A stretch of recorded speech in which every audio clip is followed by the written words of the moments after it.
देश भर में, दुनिया भर में घटनाएं होती हैं, लोग आहत होते हैं, लेकिन उसके समाधान की तरफ चर्चा नहीं होती है। आज सामाजिक सरोकारों से जुड़े अमर उजाला की मुहिम संवाद के तहत हम विभिन्न क्षेत्रों में सफल अपराजिताओं से चर्चा करेंगे। चर्चा का विषय होगा झांसा देकर, नशा पिलाकर दुष्कर्म कर रहे आरोपी कब जागरूक होंगी अपराजिताएं। आज इस विषय पर हमारे साथ चर्चा करने आई हैं सिविल जज सीनियर डिवीजन सिमरनजीत कौर, जो जिला विधिक सेवा प्राधिकरण की सचिव भी हैं। उनके अलावा इस चर्चा में भाग ले रही हैं assistant professor doctor Ruchita Saxena, स्त्री एवं प्रसूति रोग विशेषज्ञ डॉक्टर प्रवेश तोमर और आयुर्वेद विश्वविद्यालय के ही डॉक्टर अपने फैकल्टी को संभाल रही वे अपराजिताएं, जो बताएंगी कि कैसे युवक और युवा वर्ग को सजग किया जाए। इस चर्चा में हमारे साथ हैं डॉक्टर रूबी रानी, डॉक्टर कीर्ति वर्मा, डॉक्टर अंजलि वर्मा और डॉक्टर रीना दीक्षित। ये सफल अपराजिताएं अपने अपने कार्य क्षेत्र में कार्य कर रही हैं, जिसमें परिवार भी संभालना इनके दायित्व, नैतिक दायित्व में शामिल है। हालत यह है कि यही अपराजिताएं जहां अपने परिवार के भरण पोषण का और अपने बच्चों को संस्कारित करने का कार्य कर रही हैं, आज यह देश दुनिया के उन तमाम बच्चों को प्रेरणा देंगी कि कैसे वह किसी के झांसे में ना आए और किसी अपराध में ना फंसे। बीते 13-14 दिनों में जो हरिद्वार की स्थिति सामने आई, उसको लेकर ही यह चर्चा की जा रही है। चर्चा की आवश्यकता इसलिए भी पड़ी कि 2 मार्च से लेकर 13 मार्च तक हरिद्वार में कई जीरो FIR कई मेट्रो शहरों से आए। उसमें यह बताया गया कि युवक युवतियों को लेकर घूमने और घुमाने आए थे, लेकिन इस बीच उनके साथ दुष्कर्म हुआ। कई पीड़िताओं के साथ यह भी समस्या आई कि वह कुछ माह की गर्भवती भी हैं। ऐसे में वे माँ बाप, वे परिवार पूरी तरह बिखर चुके हैं, जिन्होंने उम्मीद जगाई थी कि उनके बच्चे भविष्य में कुछ अच्छा करेंगे। पेरेंट्स या टीचर्स की जो मैं बात करती हूँ, हमारे बीच में कम्युनिकेशन शायद गैप आ चुका है, क्योंकि टेक्नोलॉजी बहुत तेज़ी से बढ़ रही है। पेरेंट्स कैचअप नहीं कर पाते हैं। बच्चे ऐसी कुछ जगह में या ऐसी वेबसाइट्स विजिट करते हैं या ऐसा कंटेंट जो कि आप इंस्टाग्राम पे या स्नैपचैट पे या व्हाट्सएप के ग्रुप्स के थ्रू वो लोग इस तरह के कंटेंट के लिए एक्सपोज हो जाते हैं जो कि उनकी एज स्पेसिफिक नहीं है। वो उस तरह का कोई फिल्टर्स नहीं है हमारे यहाँ, जहाँ पे कि आप इंटरनेट पे कोई इस तरह की वेबसाइट्स एक्सेस करते हैं। और जो पेरेंट्स हैं वो टेक्नोलॉजी में इतने पीछे हैं, वो अपने बच्चों को ट्रैक नहीं कर पाते कि वो बेसिकली, अगर आप चाहें तो मोबाइल पे हिस्ट्री उठा के देख सकते हैं या लैपटॉप पे आप हिस्ट्री उठा के देख सकते हैं, बट आई डाउट कि इंटरनेट लिटरेसी कितनी है पेरेंट्स में जो कि वो बच्चों का ट्रैक कर सकें। और दूसरी बात, आजकल ये जो ट्यूशन कल्चर है जिसमें कि हर बच्चा बाहर निकलता है, पेरेंट्स के हाथ से बाहर है। आप किसके साथ इंटरैक्ट करते हैं, कहाँ जाते हैं, कैसे ग्रुप्स के साथ में आप इंटरैक्ट करते हैं, पेरेंट्स आर क्लूलेस। आप उनको स्कूटी दिला देते हैं, ट्यूशन सेट कर देते हैं, and that's end of your responsibility. वहाँ खत्म नहीं होती है। टीचर्स की भी जहाँ तक बात रहती है, टीचर्स अपने हाथ धो लेते हैं, बिकॉज पेरेंट्स इतने पजेसिव हैं बच्चों को लेके कि आप कंप्लेन नहीं कर सकते। और आधे टीचर्स के भी मैं दोष देना चाहूँगी कि वो परवाह ही नहीं करते, पहली चीज़। और दूसरी चीज़ यही है कि ये जो टेक्नोलॉजी गैप और जो जनरेशन गैप हम लोगों के बीच में आ रहा है, कम्युनिकेशन लाइंस नहीं है पेरेंट्स की। पेरेंट्स बैठते नहीं हैं बच्चों के साथ में पूछने के लिए कि कहीं कोई प्रॉब्लम्स हैं, आपको कोई पीयर प्रेशर है, आपके फ्रेंड्स का सर्कल किस तरह का है, कौन कौन सी चीज़ें हैं जो आपको प्रभावित कर रही हैं, या आपको ऐसा लगता है। एक ये जो फियर ऑफ मिसिंग आउट है, ये बहुत ज़्यादा हो गया आजकल की जनरेशन में। हमें हर वो चीज़ चाहिए जो दूसरे बंदे को चाहिए, क्योंकि आपने इंस्टाग्राम में वो पॉजिटिव एस्पेक्ट देखा है लाइफ का, फेसबुक पे आपके पॉजिटिव एस्पेक्ट्स हैं। कोई अपनी ट्रेजेडीज नहीं डिस्प्ले करता उस पर, सिर्फ पॉजिटिव एस्पेक्ट्स ऑफ लाइफ दिखाए जाते हैं, जिससे कि आपको फियर ऑफ मिसिंग आउट होता है। ये फोमो जो टर्म हमने दिया है, आई थिंक आधी चीज़ों की जड़ यही है। और एजुकेशन सिस्टम हमारे यूथ की जो एनर्जीज हैं उसको टैप नहीं कर पा रहा है। भले ही आपने कितना ही स्किल सब्जेक्ट्स ले आए, स्किल के नाम पे सिर्फ थियोरेटिकल क्लास होती है, प्रैक्टिकल क्लासेस निल हैं। इंटरनेट लिटरेसी पेरेंट्स के लेवल पे मान सकती हूँ कि टेक्नोलॉजी देर से आई है, हमारे पास सबके पास स्मार्टफोन्स है, पर जितना बच्चा हमारा इस्तेमाल कर सकता है स्मार्टफोन, हमें आधे से ज़्यादा उसके फंक्शंस नहीं मालूम है। हम सिर्फ पैसे के बल पे डिवाइस खरीद लेते हैं, बच्चे हमसे ज़्यादा जानते हैं, हम पीछे रह जाते हैं। तो वो गैप हमें कहीं ना कहीं तो ख़त्म करना है, एजुकेशन के थ्रू ही होगा। तो जहाँ पेरेंट्स बच्चे इंटरैक्ट करेंगे, आप बच्चों से सीख सकते हैं और आप बच्चों के साथ शेयर कर सकते हैं। जब आप बच्चों के क्लोज आएंगे तो आधी चीज़ें आपकी वैसे ही सॉल्व हो जाती हैं। कर रहे हैं मैम, तो वो एक गैप पेरेंट्स के साइड से भी है, बच्चों के साइड से भी एक झिझक होती है, तो उसको कम करने के लिए पेरेंट्स की तरफ से क्या स्टेप्स होने चाहिए और बच्चों की तरफ से क्या स्टेप्स लिए जा सकते हैं? क्या आप जब एक साथ फैमिली में बैठते हैं वहाँ से स्टार्ट होती है, तो डेफिनेटली कहीं ना कहीं जैसे आपकी एज ग्रुप में आके तो मैं नहीं कह सकती कि माँ बाप अब आपसे खुलेंगे या आप माँ बाप से खुल पाएंगे, बट यस, आपके जो बच्चे आएंगे उनके साथ में आप ये गलती नहीं दोहराएंगे। डे वन से you are going to be friendly, you are not going to be friends नहीं बनना है बच्चों का। फ्रेंड्स बन जाएंगे तो बाउंड्रीज खत्म हो जाती है, वेयर देयर इज। और जो ये यस और नो का कॉन्सेप्ट है ना, ये घर से आता है। यस और नो, अगर हम किसी चीज के लिए नो होते हैं तो इट्स अ स्ट्रिक्ट नो, उसके रिपरकशंस आपको पता होने चाहिए। लॉजिकली अगर आप बच्चे के साथ में, मतलब अगर आप ये होते हैं कि रात में जाना ठीक नहीं है, राइट, की बात करते हैं, then this why is very important. Because अगर मैं अपने बच्चे को लॉजिकली कोई चीज एक्सप्लेन कर सकती हूँ, आई एम 100% श्योर आजकल जिस तरह से हमारे होमो सेपियंस रेस इवॉल्व कर रही है, दिमाग बहुत तेज हो गया है, लेकिन अंडरस्टैंड द लॉजिक। बच्चे बेवकूफ नहीं है, parents have to actually treat them like, जितना एज स्पेसिफिक नॉलेज है वो आपको उनके साथ डिस्कस करनी है, including sex education. It is very important कि आप बच्चों के साथ में वो जो टैबू है ना, that you cannot discuss, you can always discuss। आप साइंटिफिक लैंग्वेज में समझाइए, but please do tell them and monitor करिए कि आपका बच्चा क्या कर रहा है। बच्चों को सेक्स एजुकेशन देते हुए उनकी परवरिश करनी चाहिए। आज की डेट में मेरे पास एक 9 साल की बेटी है और वो खुद कहती है कि मेरे को ये सब चीज़ें जाननी है, क्या हैं, कैसे हैं, मेंस्ट्रुएशन कैसे होते हैं, उसको कितनी नॉलेज है ये मुझे भी जानना ज़रूरी है। और बाहर जाते हुए वो ये जानती है कि बैड टच क्या होता है, गुड टच क्या होता है। अगर उससे पूछा जाए कि वो आगे चल के क्या बनेगी, तो कई बार वो कहती है कि मुझे दीपिका पादुकोण जैसे हीरोइन बनना है। लेकिन जब वो पिक्चर देखती है और देखती है कि अरे यहाँ तो बैड टच भी हो रहा है, गुड टच भी हो रहा है, नहीं मम्मी मैं ये नहीं बनूंगी। तो जिस तरह की टॉक बच्चे आजकल कर रहे हैं, उनके साथ शामिल होना है। उनको मतलब ऐसा नहीं कि हम उनके अपोजिट बोलें कि नहीं तुम ये नहीं बन सकती। हम उससे कहते हैं कि तुम बन सकती हो, अगर तुम्हें जो बनना है बनो, लेकिन उसकी ही अपोजिट कंडीशंस जब वो बोल रही है तो उसके लिए भी हमें उसको सजग करना है कि हाँ ऐसा होता है, ये ऐसी एक्टिंग ऐसी ही होती है।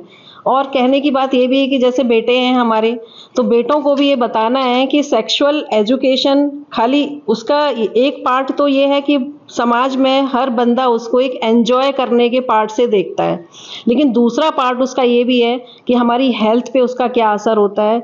एक लड़की के साथ जब सेक्सुअल एक्ट होता है तो उसकी लाइफ कितनी चेंज हो जाती है, ये एक लड़के को भी सिखाना है, जो मैं अपने बेटे से भी डिस्कस कर चुकी हूँ कई बार। क्योंकि उसके साथ अगर किसी लड़की का नाम आया, क्लास में ही नाम आ जाता है कि अरे उसने उससे बात कर ली, उसने उससे बात कर ली, तो हमें बड़ा मतलब फील होता है। ये मैं पर्सनल में अपनी ही चीज़ें इसलिए बता रही हूँ कि अपना डिस्कस करना बहुत ज़रूरी है। अपना पार्ट डिस्कस जब तक हम नहीं करेंगे तो हम कैसे सीखेंगे कि हम दूसरे के बच्चे को क्या शिक्षा दे रहे हैं। तो मैंने उस समय मेरा बेटा शायद होगा 12 साल का होगा, तब मैंने उसको ये समझाया कि ये सारी चीज़ें आगे जाके कितनी बढ़ जाती हैं, जिसको तुम्हें खुद फेस करना पड़ेगा और फैमिली तो फेस करेगी करेगी। तीसरी चीज़ मैं ये भी समझाऊंगी कि हम अपनी बेटी को, या हर पेरेंट अपनी बेटी को संयम, शिक्षा और जागरूकता के साथ आगे बढ़ाए। संयम अपनी मतलब एम्बिशंस को, कितना धैर्य के साथ आगे बढ़ना है हमें, शिक्षा उसमें कितना हेल्प कर सकती है। और आजकल क्या होता है कि बच्चे को 8वीं क्लास पास करा दिया, लड़की को 10वीं क्लास पास करा दिया, छोटी मोटी नौकरी देके उसकी मतलब अर्निंग पहले देखते हैं कि लड़की कितना अर्न कर रही है। आजकल लड़कियां जल्दी पढ़ भी लेती हैं। हम कहते हैं ना कि बेटों को तो पहाड़ पे चढ़ाया जाता है, लड़कियां खुद चढ़ जाती हैं। तो लड़कियां लड़कों से पहले कमाने लगती हैं, आजकल ये भी हो गया। तो वो फैमिली का प्रेशर भी लेती हैं।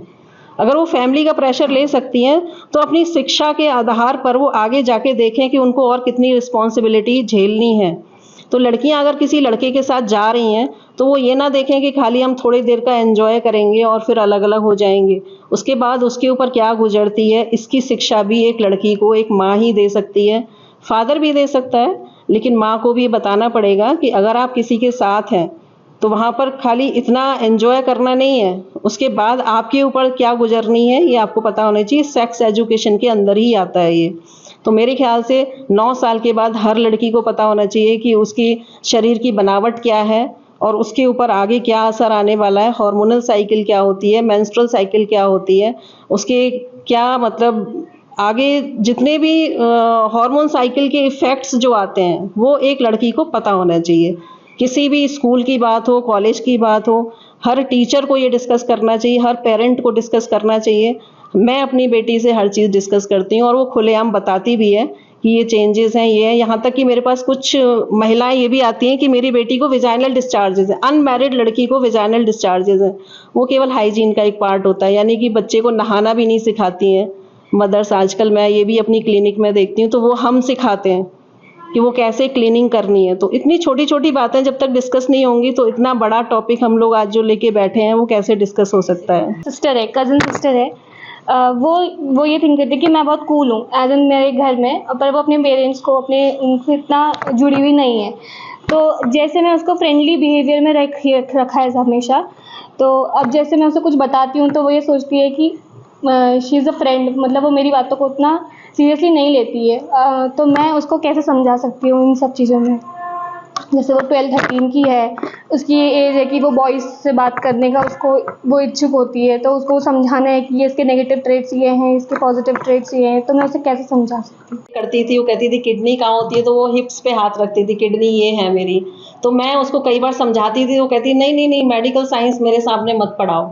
तो ये थोड़ा मुश्किल पार्ट है कि हम अपनी ही सिस्टर के साथ फ्रेंडली होते हुए भी हम उसको एक सेक्स एजुकेशन, जिसको हम क्लियरली बोलते हैं, कैसे दें। तो इसमें हम बहुत सारी चीज़ें, सोशल मीडिया पर ही इतनी सारी चीज़ें हैं।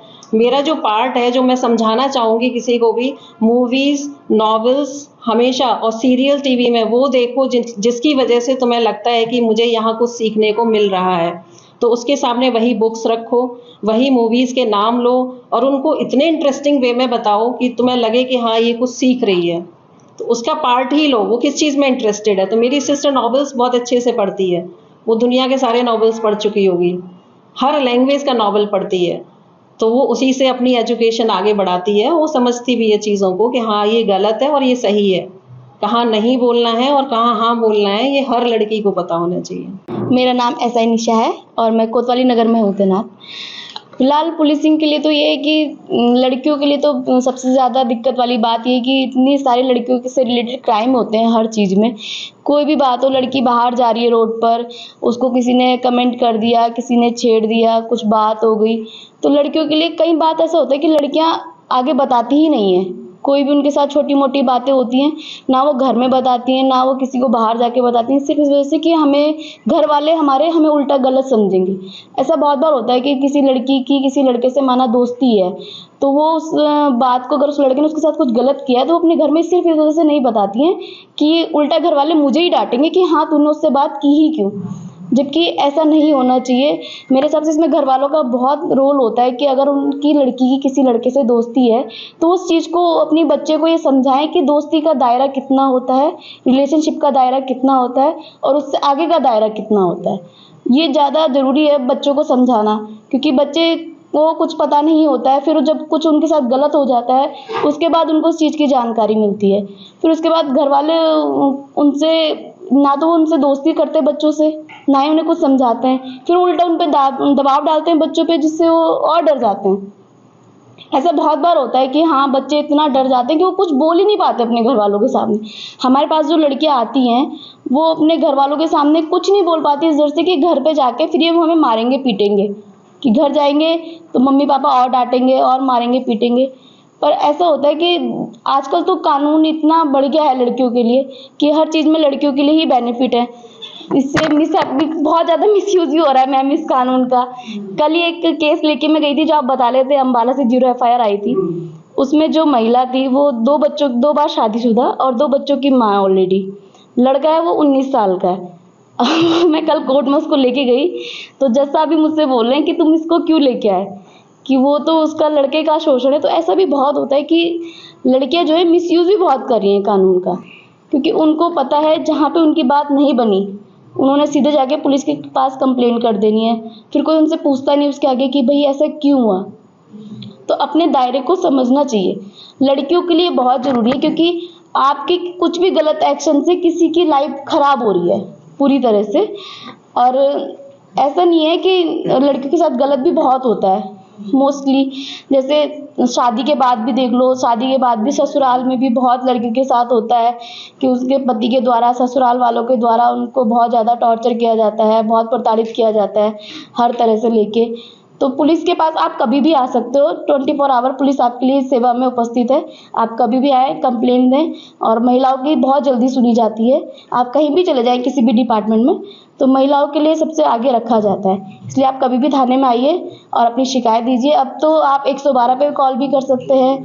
अगर आप छोटे बच्चे हैं, आप किसी भी, आप टोल फ्री नंबर बहुत सारे हैं, आप किसी भी नंबर पर कॉल करके अपनी समस्या बताइए।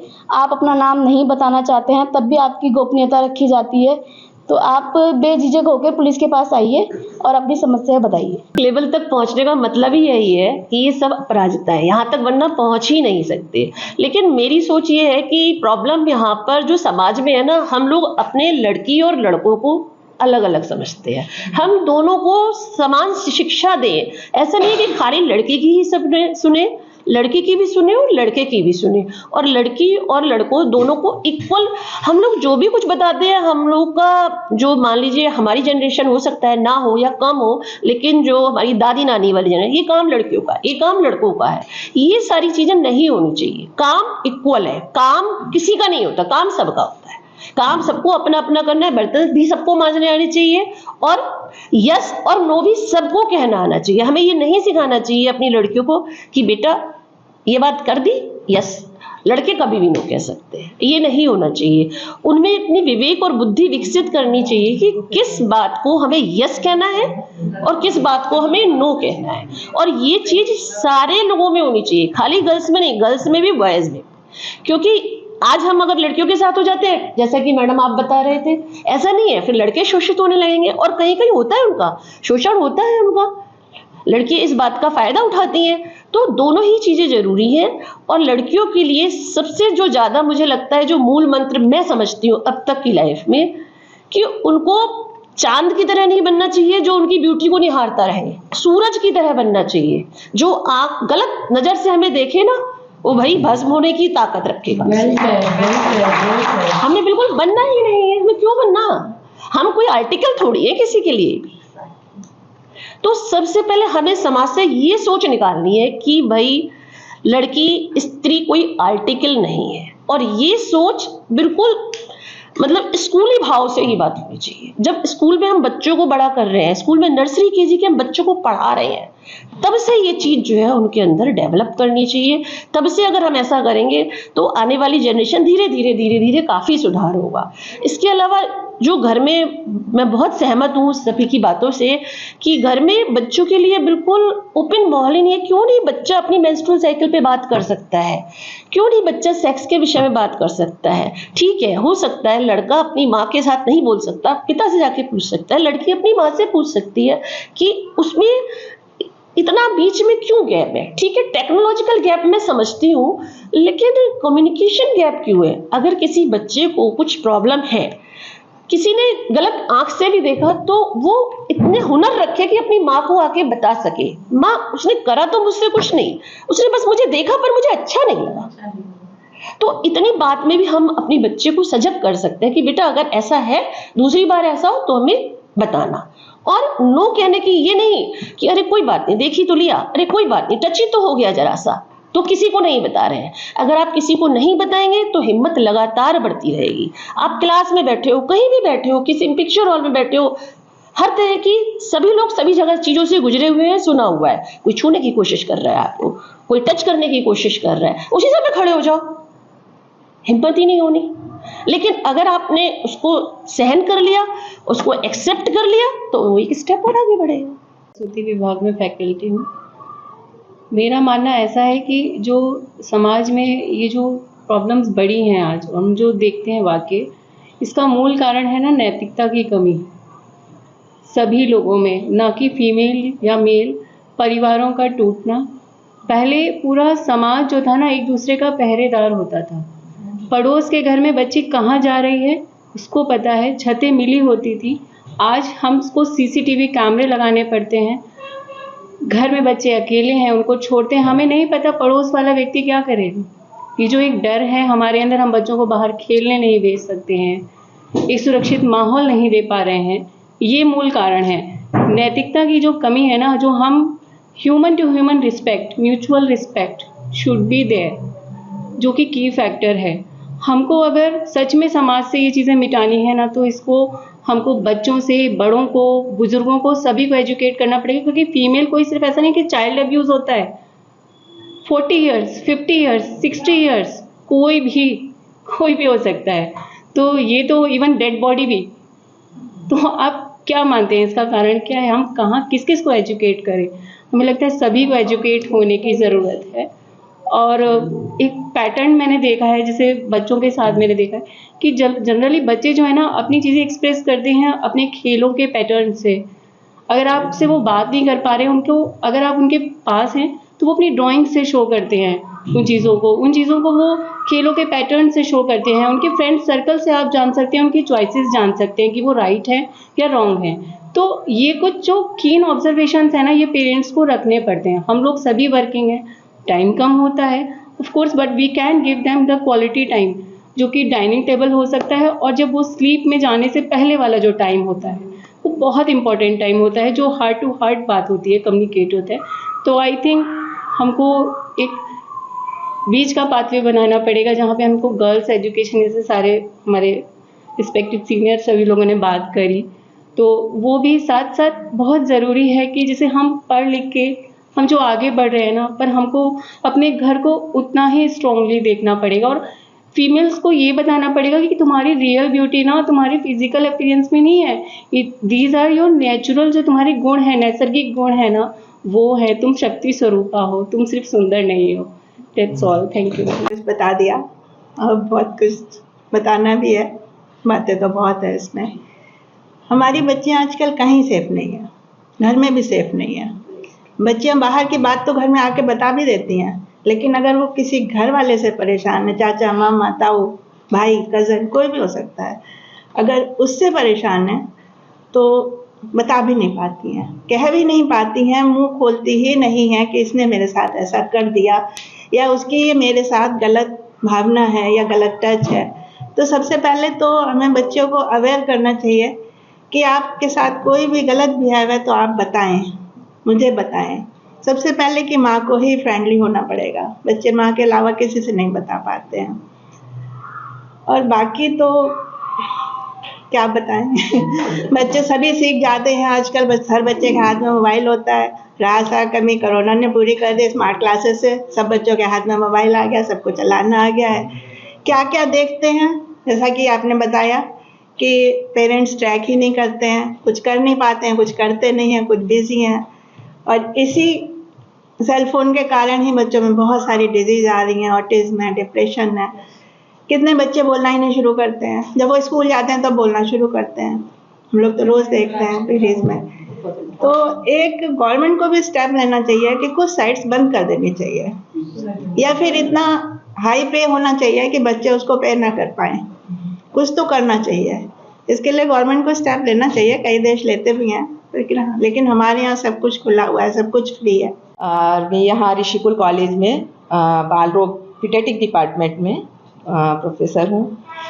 जैसा कि सभी अभी डिस्कस कर रहे हैं कि बच्चों को इस तरह से उनकी परवरिश की जाए कि उनको गुड टच, बैड टच, ये सब पता होना चाहिए, और ये सब चीज़ें वो सोशल मीडिया से पढ़ते भी हैं। मेरा मानना है कि बच्चे यहाँ पे गर्ल्स और बॉयज़ नहीं, चाहे जो हमारे बच्चे हैं, चाहे वो लड़का हो या लड़की हो, शुरू से ही उसको इस तरह से उसकी परवरिश की जाए कि वो फिजिकली, मेंटली और स्पिरिचुअली, यानी कि आध्यात्मिक, या हम कहें कि जो हमारे सद्वृत्त हैं उनको वो अच्छे तरह से जानते हुए ग्रो करे।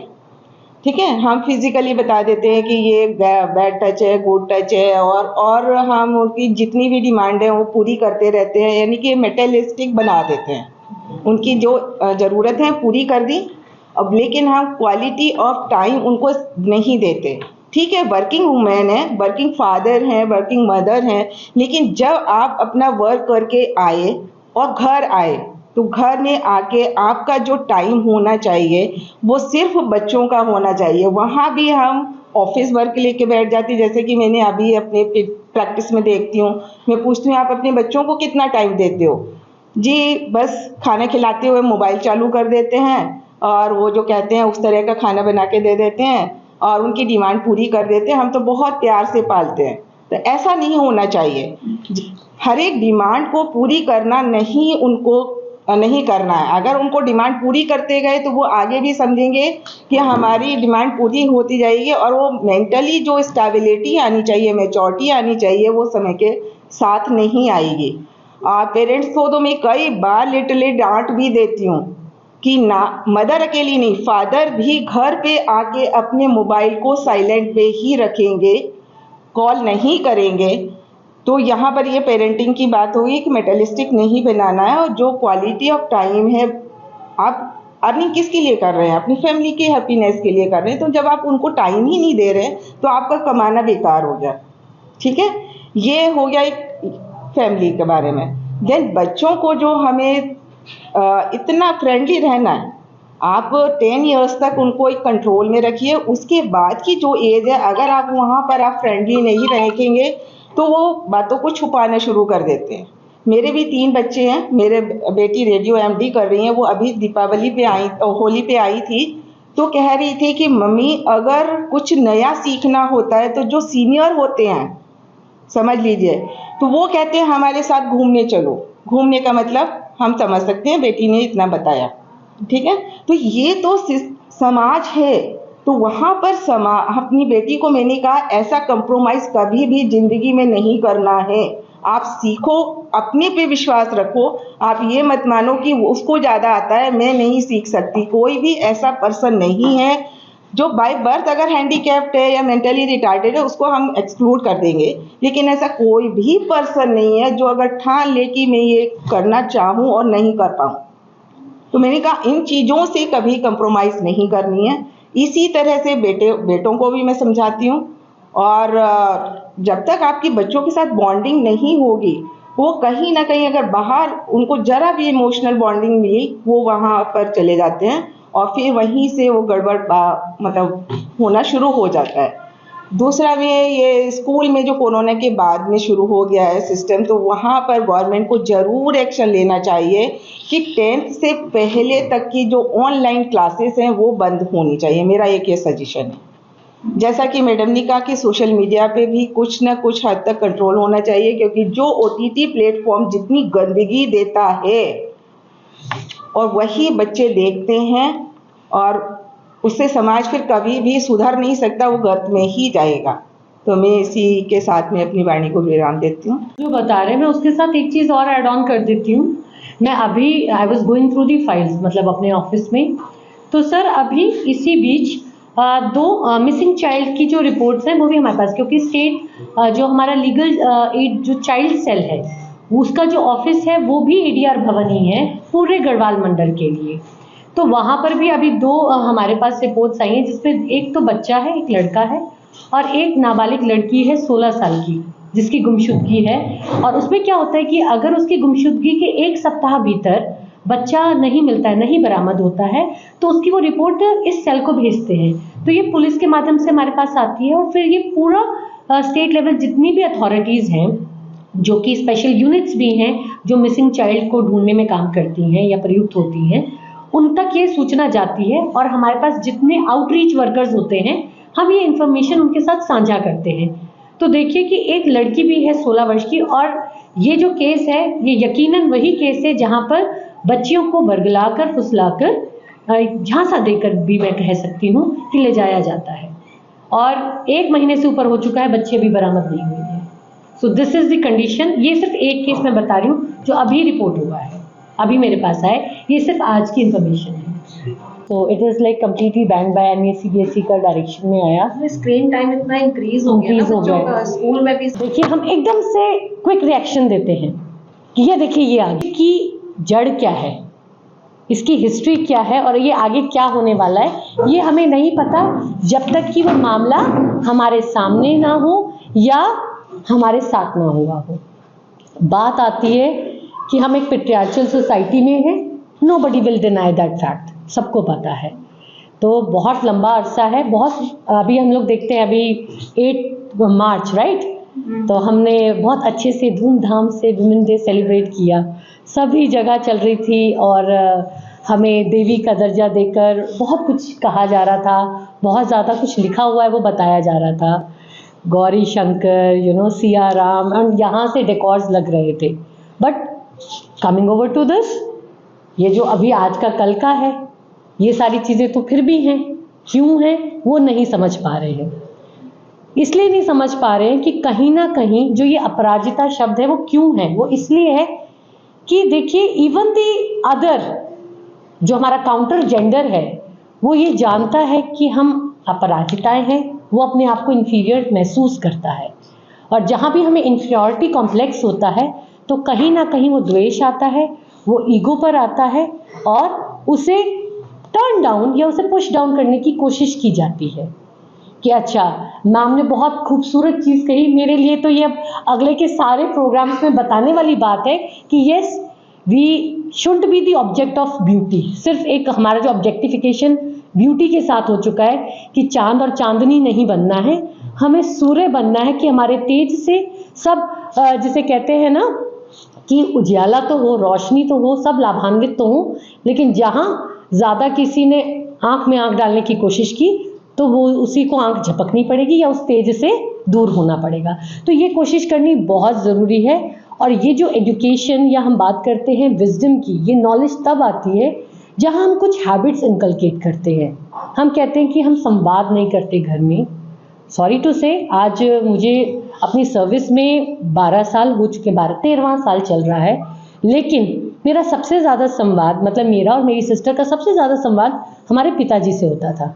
और मुझे ऐसा लगता है कि यहाँ बैठने का मैं पूरा श्रेय अपने फादर को दूंगी और किसी को नहीं दूंगी, क्योंकि उन्होंने मुझे एक चीज़ बताई थी, बड़ी मैं कहूँगी कि इमोशनल भी हो सकती है, कि when I went to the college for the first time, तो मैं हॉस्टल में गई, तो I am from a Sardar family, तो उन्होंने मुझे ये कहा कि सिमरन मैंने तुझे हमेशा लड़कों की तरह रखा है and you been very bold. I was a school pupil leader, I was a school prefect, I was in all sorts of cocurricular activities, क्योंकि I know who was badging me from behind. तो हम ये करते थे कि वो मुझे, मतलब मेरी जो शील्ड कह लो या मेरा प्रोटेक्टिव गियर, वो ऐसा नहीं था कि मेरे साथ खड़े होते थे, बट वो मुझे पुश करते थे कि you have to participate, irrespective कि आप किसके साथ कंटेस्ट कर रहे हो, वो लड़का है लड़की है, वो कौन सा गेम है। मैंने सारे गेम्स खेले हैं, बी इट एनी गेम, मैं स्कूल में सारे गेम्स भी खेलती थी, तो हम वो करते थे। But when I went to the college, मैं एक उधम सिंह नगर के गांव से मैं पहुंचती हूँ चंडीगढ़, तो वो मुझे ड्रॉप करते हुए ये बोलते हैं कि सिमरन कुछ और नहीं कमाया है, बस एक ये पगड़ी है। That is what he told me. और वो कहते हैं I have trust on you, but मुझे समाज पे ट्रस्ट नहीं है, मुझे आप पे तो ट्रस्ट है, लेकिन यहाँ ऐसी बहुत सारी चीज़ें होंगी जो आपको अल्योर करेंगी। फॉर एग्जाम्पल, और ये एक बहुत बड़ा शहर है, यहाँ पर आपको लग्जरी गाड़ियाँ दिखेंगी, यहाँ पर आपको लोग दिखेंगे very normal that people are in relations और वो बाहर जा रहे हैं, सब कुछ हो रहा है। But I know you are mature enough now and I was just 17 years old। बट वो मुझे ये चीज़ इतनी सी बोलकर गए कि आई ट्रस्ट यू, तो मेरे लिए बहुत बड़ी बात थी। और यहाँ पहुँचना बहुत ईजी था उस चंडीगढ़ में, चाहे वो मेरा कॉलेज था या वो यूनिवर्सिटी थी, वहाँ सबसे निकलते हुए उन सारी चीज़ों को देखते हुए कि बच्चे जिस समय शायद बाहर घूम रहे होते थे, मेरी एनसीसी की ड्रिल चल रही होती थी, मैं कदम ताल कर रही होती थी, लड़कियां ब्यूटी पैक्स लगा रही होती थी, और लिटरली धूप में चलने से मेरे यहाँ पर एक बार कोई चोट लगी और मैंने गलती से ना डायरेक्ट सैवलॉन लगाया, तो पूरा स्कार बन गया। I was okay with that कि ठीक है, मेडिसिन लगाया, ऑइंटमेंट लगाया, मैं नेक्स्ट वेरी डे फिर फील्ड में हूँ। तो ये हमें तपना पड़ेगा, वो तपना पड़ेगा तभी शायद हम यहाँ तक पहुँचेंगे और बोल्डली पूरे जिसे कहते हैं ना पूरे समाज को फेस कर सकते हैं, कि इतना हम दम रख सकते हैं कि जब हम वॉक करें वी शुडंट बी क्लमजी। मैं अगर खड़ी भी हूँ तो मुझे ऐसे खड़े होना है कि nobody can even come dare to come near to me. मैं ऐसे खड़े हूँ, मैं ऐसे खड़े नहीं हूँ कि कोई मैं चल रही हूँ तो मुझे कोई पीछे से वॉक स्टॉप कर रहा है और मुझे पता नहीं चल रहा है। उसी अगर कोई मैं ठीक है मैं नॉर्मल चलती हूँ, लेकिन अगर मैं टर्न अराउंड करके पूछ लूँ यस यू नीड समथिंग, आपको कुछ पूछना है, बिलीव मी वो भागेगा डर के कि ये क्या हो गया, वो खुद ही घबरा जाएगा। तो ऐसा हमें ये कुछ स्किल्स हमें डेवलप करने पड़ेंगी। और ये हम लोग जब आते हैं, अगर हम फील्ड में आ रहे हैं तो थोड़ा सा तो हमें जिसे कहते हैं ना बोल्ड होना पड़ेगा, बोल्ड भी होना पड़ेगा, वाइज भी होना पड़ेगा। हमारे को एकदम क्विक जो रिस्पॉन्स उस समय चाहिए कि ऐसा कि जो उसकी अगले की ईगो को ठेस भी ना पहुंचाए। मुझे उसे प्रोवोक नहीं करना, लेकिन कैसे मैं अपनी बात को रखूं और वहां से आराम से, चाहे वो डेंजर जोन है तो वहां से मैं सेफली निकल सकूं, ये मुझे करना आना चाहिए। मुझे ऐसा लगता है कि आज की तारीख में अगर हम सब यहाँ बैठे हैं तो शायद हमें वो पोटेंशियल है, वो हमें सब कुछ है कि हम बेखौफ होकर किसी को भी फेस कर सकते हैं। तो ये हमें आना चाहिए। लेकिन इसमें अब इश्यूज आते हैं, फिर वही वाली बात आ गई घर से कि मेरे फादर के साथ संवाद था, बट यहाँ शायद बहुत ऐसे लोग होंगे जिनका फादर से संवाद नहीं होता है, तो उसके लिए क्या किया जाए। 21 मिनट्स ये एक फंडा है कोई भी हैबिट को इनकलकेट करने का। तो आई बिलीव कि अगर जैसा हम सब से, मैं ये यहीं का ही आपको एक जिसे कहते हैं ना कि अब एक समरी करके या ब्रीफ करके बता दूंगी कि अगर हम सिर्फ 20 या 21 मिनट बच्चों के साथ बैठे, अगर आपके पेरेंट्स आपके साथ नहीं बैठ रहे, आप बैठ जाइए। मेरे बच्चे मुझे सोने नहीं देते जब तक वो अपना पूरा चैटर बॉक्स पूरा अपना बता नहीं देंगे कि आज स्कूल में, घर में, शाम को खेलते वक्त क्या क्या नहीं हुआ। They won't let me sleep, चाहे फिर वो 10 क्यों ना बज जाए, 10:30, 11 क्यों ना बज जाए। And I will make it a point कि मुझे उन्हें सुनना है। सुनेंगे, एक दिन नहीं सुनेंगे, दूसरे दिन सुनना पड़ेगा, तीसरे दिन अगर वो थोड़ा सा पीछे होंगे तो आपको लगेगा कि नहीं गलत हो गया, मुझे सुनना चाहिए, तो आप सुनेंगे। तो जहाँ पेरेंट्स नहीं बात करते हैं वहाँ आप कोशिश कर ले। बच्चों को मैं ये बोलती हूँ कि आप बात करो ना, आप बोलो कि नहीं आपको बैठना है, आपको सुनना पड़ेगा और सुनाइए। फिर वही सारी चीज़ें कि जो ऑब्जेक्टिफाइंग रोल है हम महिलाओं का, उसे तो ख़त्म करना पड़ेगा। वी आर नॉट ऑब्जेक्ट्स, ये सबको समझना पड़ेगा। कृष्णकांत त्रिपाठी, अमर उजाला ब्यूरो, हरिद्वार। अगर आप ये वीडियो YouTube पर देख रहे हैं तो हमारे चैनल को सब्सक्राइब करें और बेल आइकन को दबाना ना भूलें। अगर आप Facebook पर ये वीडियो देख रहे हैं तो हमारे पेज को लाइक करें।